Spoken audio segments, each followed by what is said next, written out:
Light a campfire and everyone's a storyteller. Join us for some thought-provoking and beyond fireside chats. Today I'm joined by Barry Mthembu, our Habitat Field Manager at andBeyond Phinda. Barry has literally done it all. After starting his journey as a star in training back in 2003, he progressed to butler, camp manager, tracker, ranger, head ranger, and, for the time being, has settled as the reserve's Habitat Field Manager, a role which keeps him incredibly busy. Barry, thank you so much for taking the time to join us on the podcast this morning. Thanks, Josh. Happy to be doing one.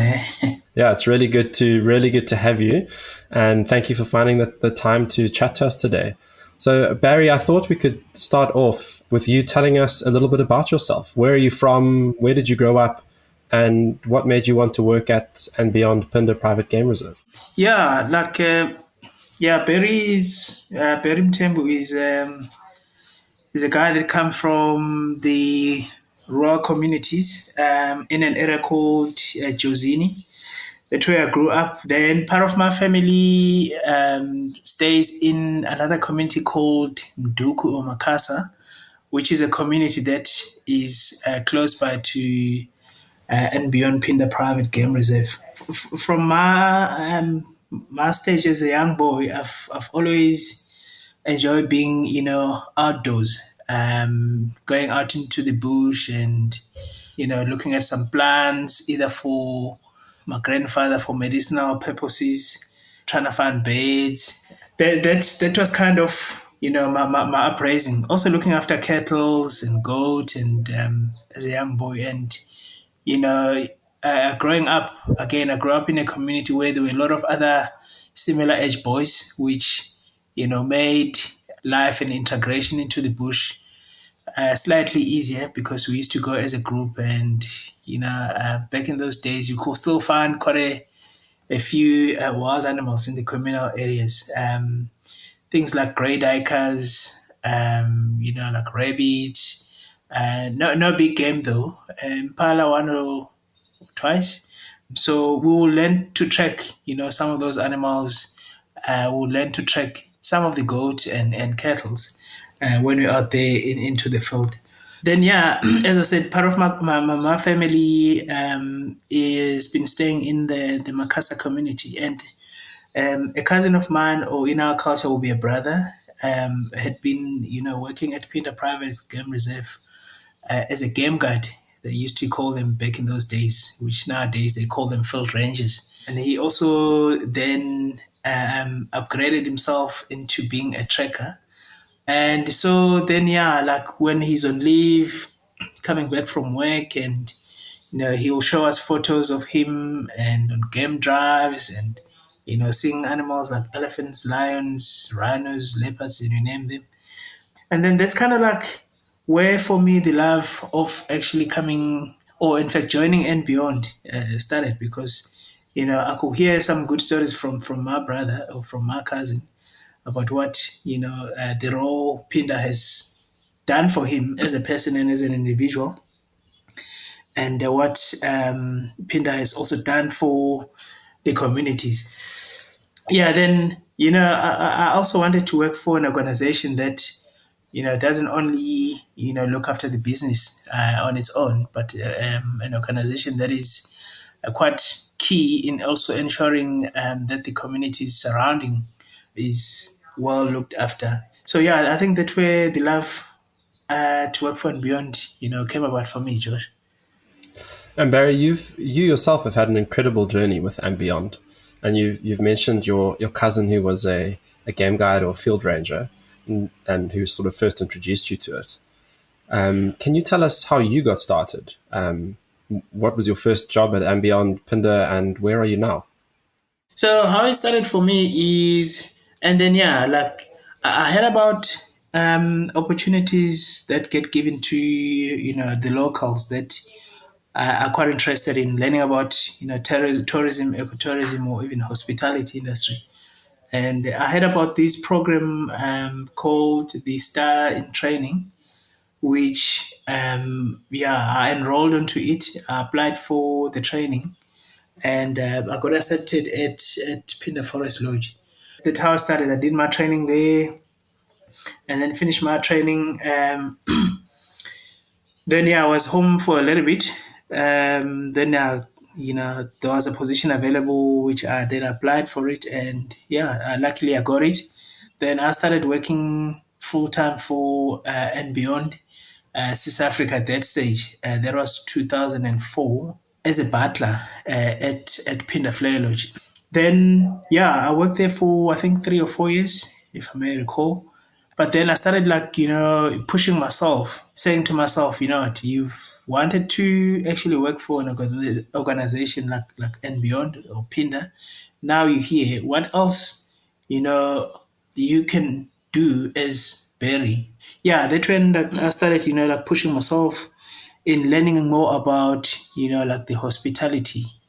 Started learning more about different wines, cocktails, and you know, in terms of checking in guests, check out guests, where do we get our guests from, and what is actually needed to be able to recruit those guests.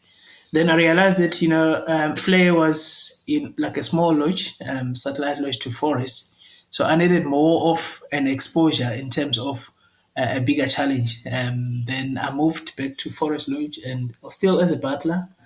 I worked for a couple of years there. Then I was doing more stuff there, in terms of learning about the other departments. Then I kind of like get got to a stage where I wanted to be out in the field now to learn what is actually happening in the field, because I do see the field guides taking guests out into the field, and I started I also want to know what is actually happening there. What are they talking about? What are they sharing information about with the animals as well as the guest? Then I started again pushing myself and learning about trekking a little bit. Started to learn about trees and identifying birds, anything that was like in close proximity, so that I can better prep myself when I move out of my zone. And then I started doing all of that stuff and started like joining, like trekkers when they go out to trek animals in between drives, and started like joining, um, you know, uh, rangers when they're doing training with the trainees. I remember one day I was actually invited to join what is called a grade one walk assessment by an ex Phinda Forest Lodge head ranger. That was during my shift, but I had to, fun enough, I had to skip lunch and then went for half an hour to join the grade one assessment. That was a turning stone for me. So I sacrificed lunch, in fact. So that moment when you decided to join a walk was an important turning point for you in realizing what direction you wanted to go in. Yeah, absolutely. I think after that walk, that was it for me. And I said to myself, one day I would like to see myself being assessed. I want to see myself leading this walk. And I think, like as I said, that was the biggest turning point for me. Then I applied for Inkwazi training, 2009. I mean, 2009. Did my Inkwazi course, 2009. Got everything sorted, qualified in 2010. Guided at Bayete camp within Phinda for like a year. Then back to Forest, because I've always tried and push myself to more of a challenging environment, a bigger lodge where you can learn more between yourself and your other colleagues at work. Um, then guided for 2 years, I think. Then there was a call to do a study. Then I grabbed that opportunity by both hands, assisted by guests that I had driven. 2013, I took a break out of guiding a little bit and went and did a 1 year course in nature conservation at the South African Wildlife College. Yeah, it didn't feel like I was out of and beyond, because every now and then, if there was an opportunity, I'll come back and guide for a few days. So as much as I had said I'm taking a break, I was still part of the family. And I think after that 1 year, Josh, that's why integrating back to andBeyond was again quicker than I actually had anticipated, because I was thinking after a year at the college, I'll then have to start, like looking for another job somewhere else, maybe in Beyond if there was an opportunity. But as soon as I graduated, I was back in the field, guiding out of andBeyond in Gala Safari Lodge. Yeah, it's quite a long story. So basically, I've guided out of You've like done a lot. yeah, I've done quite a few stints from the Lawford lodges as well, and done guiding out of all the and beyond Phinda lodges. Done management of the team as a head guide as well, and from being a head guide and managing the team and working well with the team, I sat down one day and asked myself, okay, what next now? What must I challenge myself in?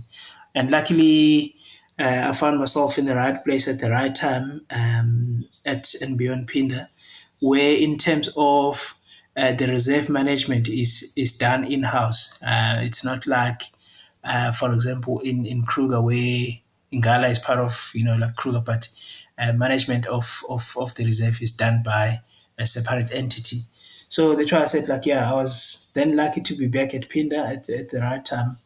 And yeah, I showed my interest in joining the conservation team. And yeah, for, I mean, 5 years down the line, time has gone too quick. So that's where currently I am at this stage, still working at Phinda Private Game Reserve as part of the Phinda conservation team.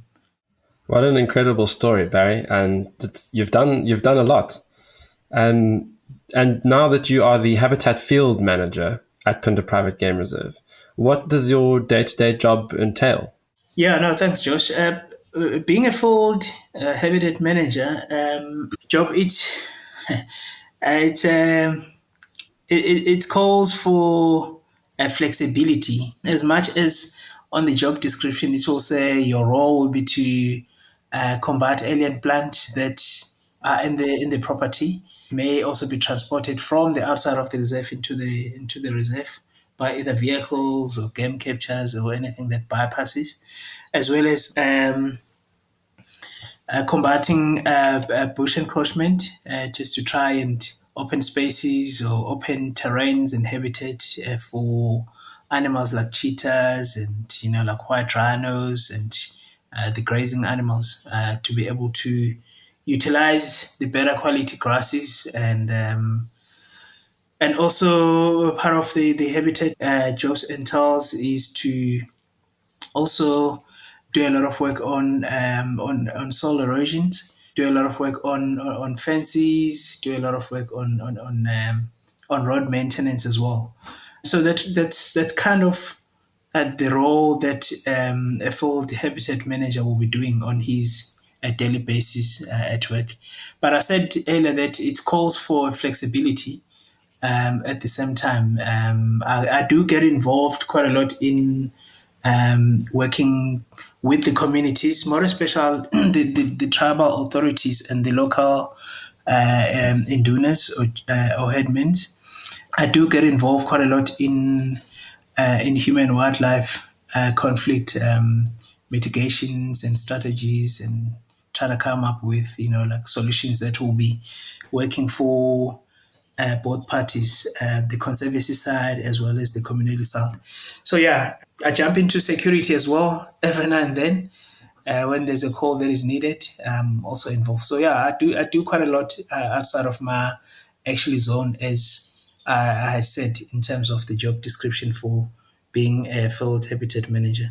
And Barry, why is the communication between yourself and community leaders so important? I mean, you've mentioned a bunch of really integral roles that you perform to help the reserve run, but why is that communication line between yourself and community leaders really crucial to the running of the reserve and conservation? I found it's a very critical component that has to be kept.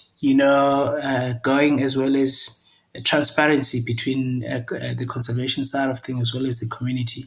I'm saying that because here at Phinda Private Game Reserve, you find that there is quite a huge chunk of land that is leased, from the communities. So it's quite important that we maintain the communication between us as well as the landowners for example, for any infrastructure that has to take place within the reserve or within the conservancy. If it's going to take place on that land that is leased, it's quite important that we don't just jump in and start doing what we want. We engage with the community representative, the trust, and then look at the pros and cons of what we actually wanting to do. Is it going to be sustainable? Is it going to create more job opportunities? Is there any sort of like skills development that is going to be taking place? So it's all those like small, well, they may be small details, but at the end of the day, they are huge details that surrounds the decisions, and as well as like communication.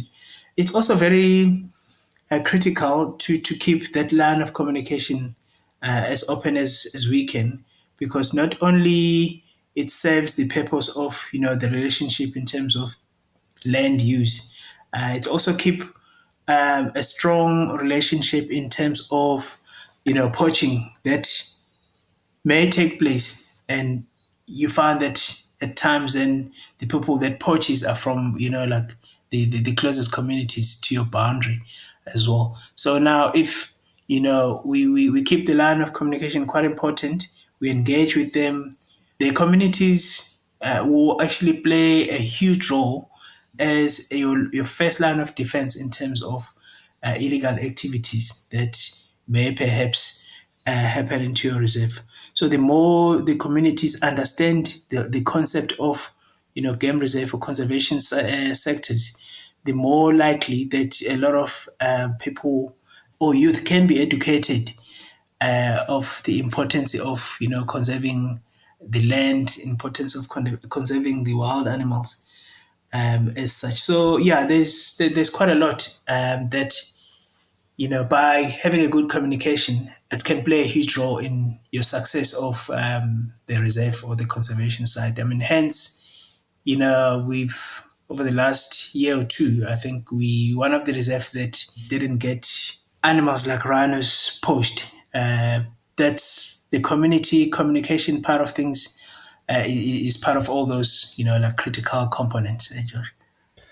Yeah, so that's really interesting, saying that the communication between yourselves and the surrounding communities plays a really important role in the conservation of all the species on Phinda. And I'm sure that you must also play a little bit of a role in another way with the communities, and that might be one of as a mentor, having come from some of the communities surrounding Phinda yourself. Was there anyone in particular who encouraged you to take your next steps in your career, and do you now see yourself as a mentor to others? Yeah, I'm an individual that always challenge myself, and I'm an individual that always likes to watch what other successful people in their life have gone through and where they are now. I always say to myself, I was lucky to when I started here. I was lucky to look up at Mr. Eric Buthelezi, who is the current general manager for Phinda South Lodges. That will be Phinda Mountain Lodge, Phinda Rock Lodge, and Phinda Zuka Lodge. After hearing about his story, where he started as a porter, barman, and now being a GM. I was like, yeah, you know what? It's people like Mr. Buthelezi that can be my role model. If he could have done it, what can stop me, like getting to where I actually wanted to? Again, I was lucky to work with him for a bit as a butler, and he's someone that was, giving me responsibilities. as a butler. He was giving me responsibilities that are outside of my zone. He will, like, make an example. He wouldn't, he will just say to me, okay, guests are arriving at 11 o'clock. Have you got welcome drinks? Have you got welcome towels ready? Go and meet the guests and check them in. And I'll be like, but Eric, are you sure you want me to do that? He said, no, go for it. So it was kind of all those like challenges, that I enjoyed working with him. And I looked up at him. So he's actually my role model.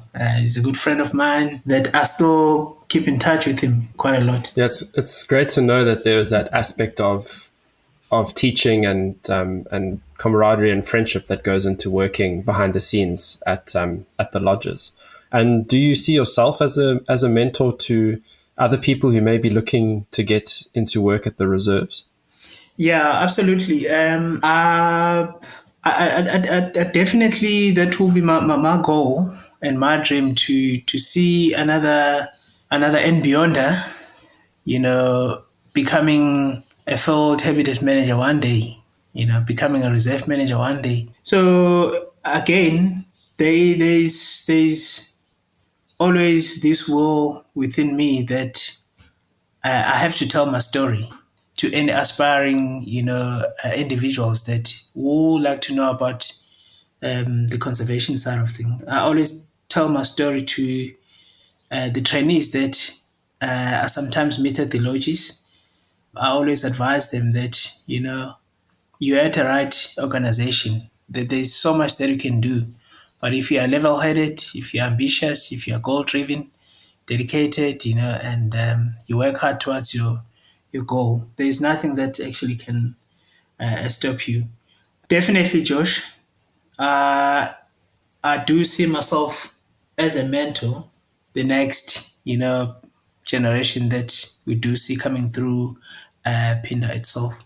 And Barry, after years of working on Phinda, you must have some incredible stories to tell. Specifically, I wanted to know if there are any wildlife encounters that really stand out for you. Sure. It's always an interesting question. Just to try and sum it up in one encounter. I remember back when I was still a guide, I think I was at Zuka Lodge. This this still comes back to my mind, and yeah, there was this particular day or particular afternoon where we were looking for elephants, if I remember correctly. Yes, we were looking for elephants.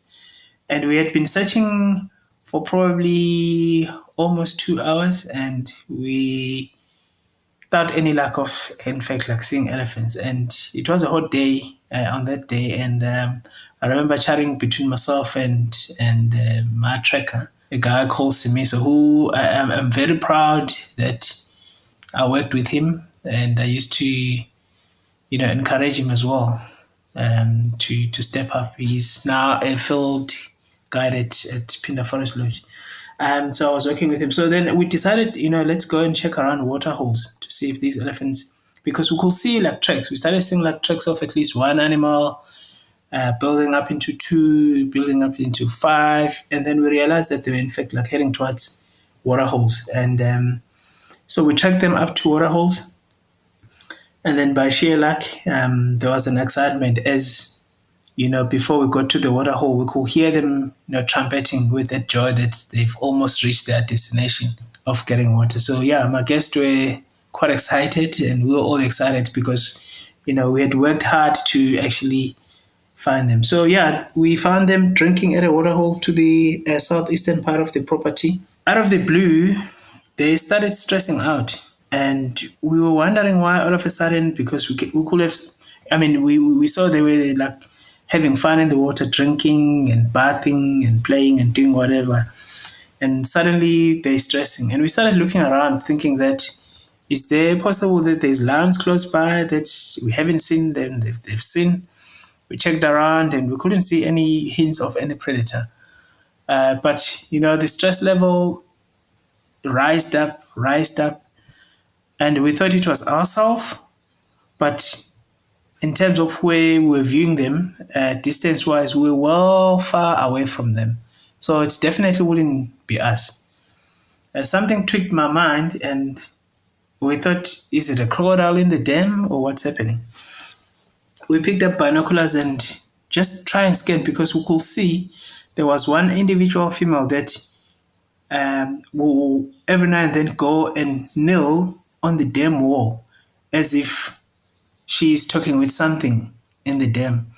So as we picked up binoculars and scanned between the dam wall and the elephants, we could see that a young calf actually had fallen into the dam, and that what was causing the panic out of the head, because now they can't get this young calf, out of the water.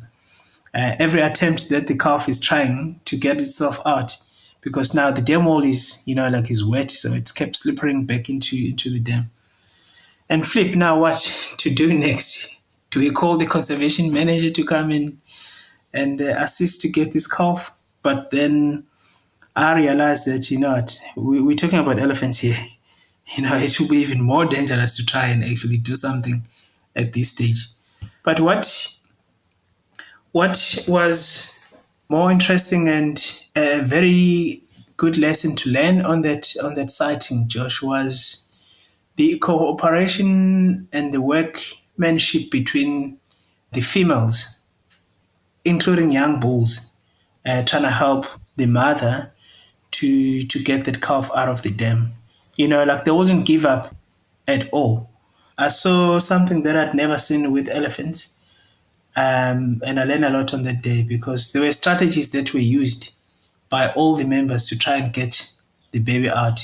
I remember seeing them firstly where the mother possible will go, as I said earlier, will kneel on the dam wall, encourage the baby, which I think that was happening, encourage the baby to keep the trunk, up so that it doesn't drown itself. Other members also going to the dam wall. It wasn't like a deep dam wall, in fact, but it was a young calf. I saw other members going there, like talking with the youngster and sort of like walking slowly on the side of the dam wall as if they were saying, okay, if you keep coming this direction, it's not as deep as where you are. And we could see the young calf following that call along the dam wall. But it will get to a stage where it's tired because it's been trying to get itself out, for the last 20, 25 odd minutes. We saw big bulls getting involved there, using their trunk to try and scoop the baby. That was not successful. And we watched them regrouping as if they were like strategizing to come with another plan. And then a few seconds after they've regrouped, you will see them all coming back together into the baby.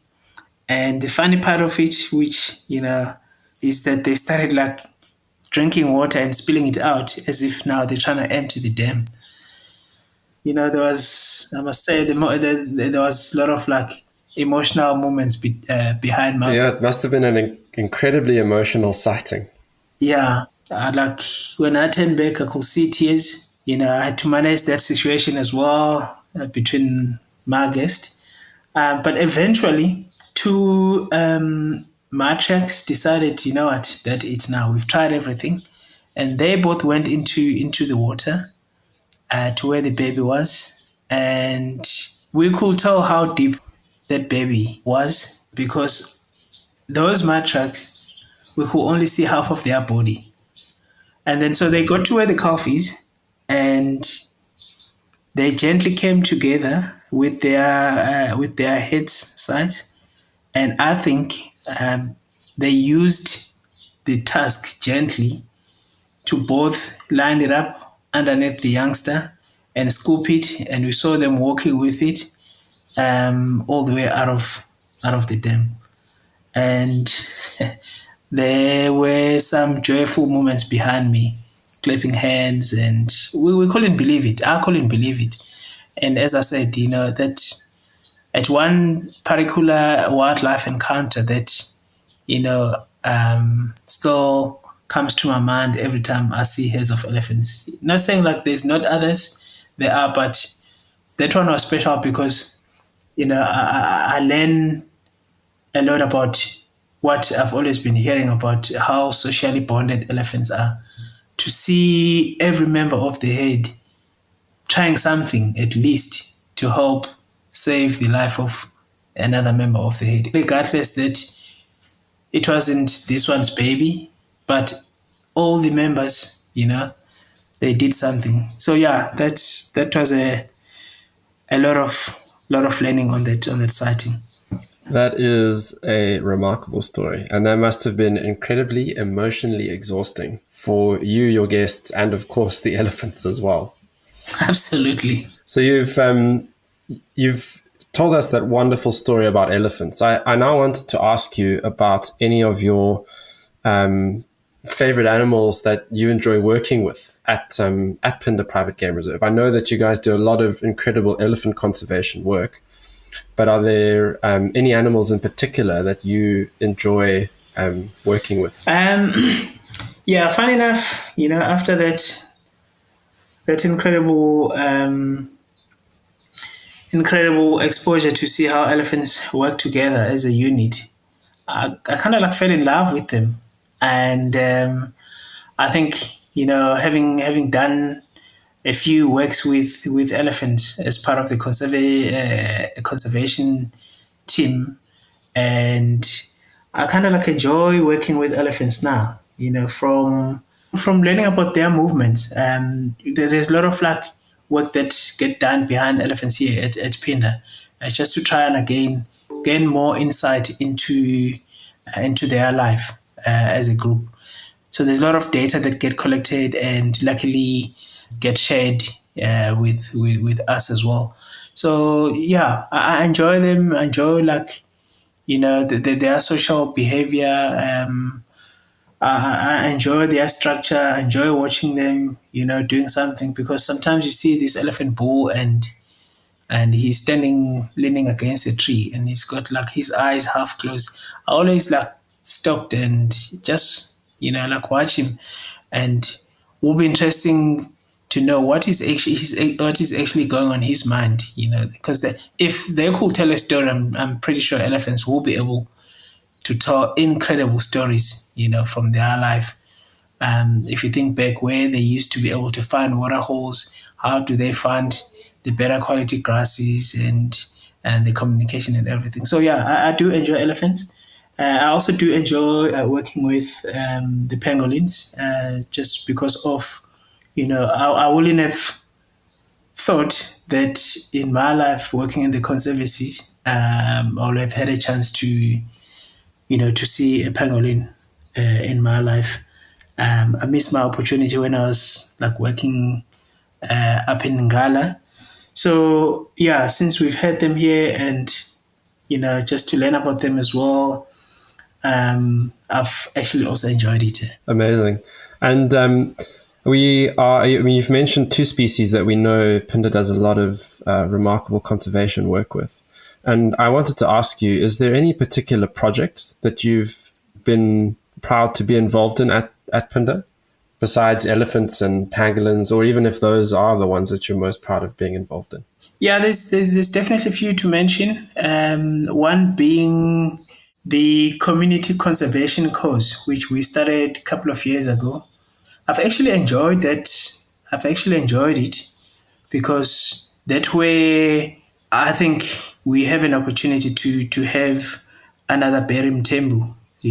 I've actually enjoyed working with those students, teaching them and like sharing stories with them.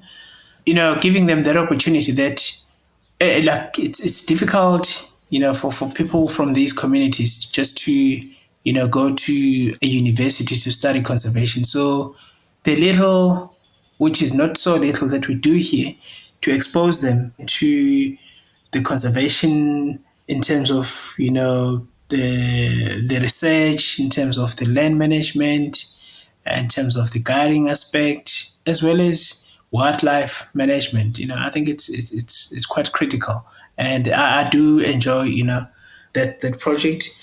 I also have been also involved in another project that is also been new to us. We started uh, a project of assisting the local traditional doctors, or sangomas as they call them, with plants or trees called the paperback tree. Because again, after a lot of research, it has come that it's a tree that is highly utilized in the communal areas, and in such a way that it is in high demand for traditional medicines, etc. And now it's a species of a tree that you cannot or one cannot just go out in the field in the communal areas and come across it. Then, together with other stakeholders, came with an idea of repopulating the species and grow them here, and then distribute it into the community so that people can have their own own tree. Because the risk going forward was that they were going to start, there's been cases, one or two cases, of people coming illegally into the reserve because they want this tree. Someone at home is sick and they need this tree, or they need like part of the tree to actually do some traditional medicines, to help their fellow relatives.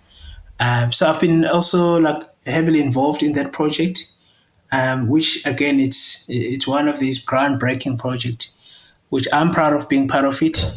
Community side is also happy. I've also like worked partly with Africa Foundation, like trying to assist a community in Mozambique close to Maputo Special Reserves, in coming with some ideology of having sort of like a joint community conservation structure that the community does benefit from the presence of the conservancy or the reserve, as well as the conservation or the conservancy does actually also benefit.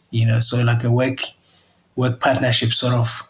So I've also been involved there, which again one has to take pride of it that another country can see what we as Phinda, we as andBeyond, together with Africa Foundation does, and they wanna take that as a study case and replicate it into their country. So, yeah, you do feel proud to be involved in those projects, and if they become successful, it's one of the stories that I'll say, I was involved in this. I've done my part. Barry, I think something that really resonates with me is that every single project that you've mentioned that you're most proud to have been involved in also involves a really strong community aspect. And I think it just highlights how important it is that andBeyond and other companies like andBeyond continue to engage with the communities and partner with organizations like the Africa Foundation to continue to do work within the communities. So thank you for that. It was lovely to hear about some of those projects. And Barry, having chatted to you today, there's something else that I've really realized about you, and that is that you tend to visualize yourself in something that you want to achieve and then set out to go and achieve that goal, which is really something incredible.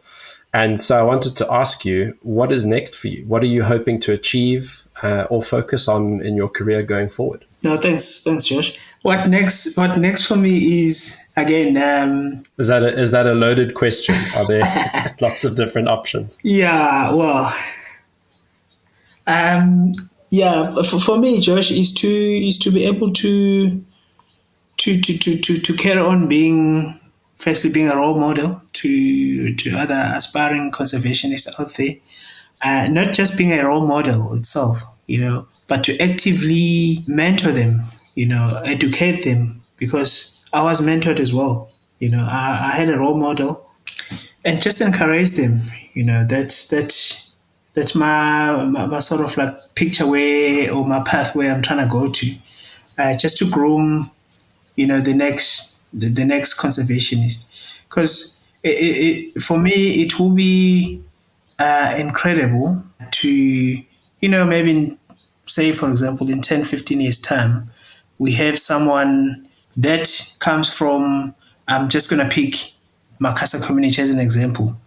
So someone that is from Makassar community that came through to Phinda and did this community conservation course, and he successfully finished it. and now that particular individual is managing a reserve somewhere else. It doesn't have to be at Phinda, but somewhere else, so that will be a proud moment for me because again, I'll be able to say I played a role in grooming this particular individual that is now the conservation or the warden or the ecologist, of this, particular area.